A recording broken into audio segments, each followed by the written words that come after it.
Hello viewers.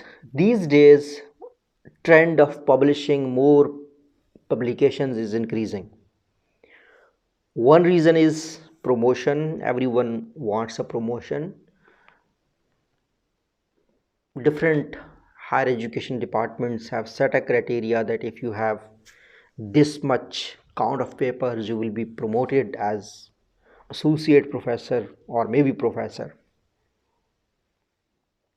So there are some people I observe them that they're publishing papers in every domain.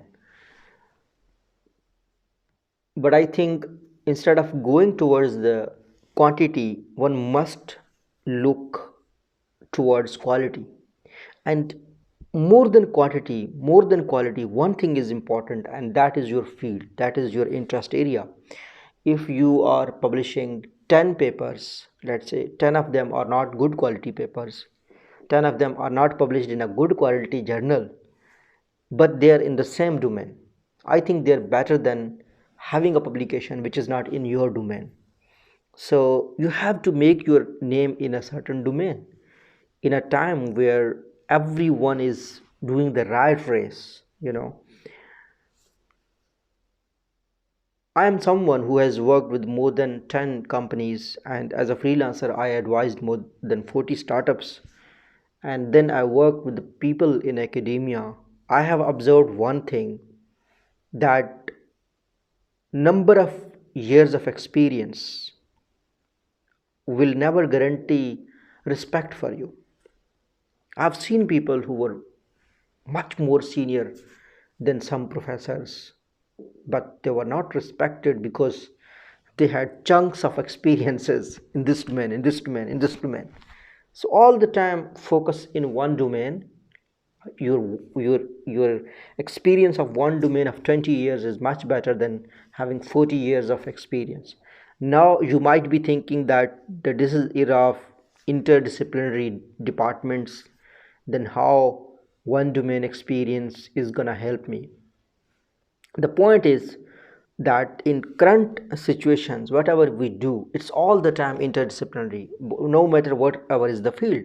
Let's say if you are working in the marketing area, then obviously you are interacting with the financial team, because now the marketing is not all about having a mass media advertisement above the line marketing.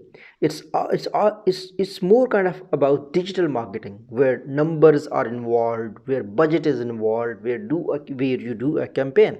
So automatically you are in the marketing, but you are doing the digital marketing, but you are also doing kind of IT work. But then there comes the database marketing, the predictive analytics. Now you are in the data sciences.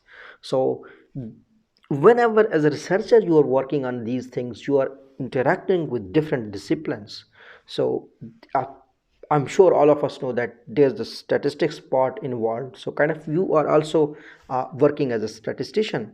But then you have to make your name in the domain of customer, let's in the domain of, in a certain domain, whatever is your domain. My domain, my focus all the time was, is, and will be marketing.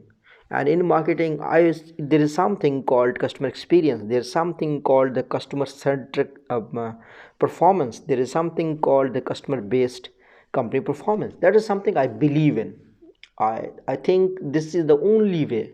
I think this is the way which was only factor of success from day one until the end of this world. I think this is the only way, and that is about understanding the customer and making products as per their will. Maybe in earlier centuries there were very few producers, but in coming days there are gonna be like 10 companies, 20 companies offering customized services. So the one which will satisfy customer needs obviously will win. Example is, people are not using the messaging service of telecom companies, they are using WhatsApp these days. So maybe in the future people will not read the papers, people will watch the videos.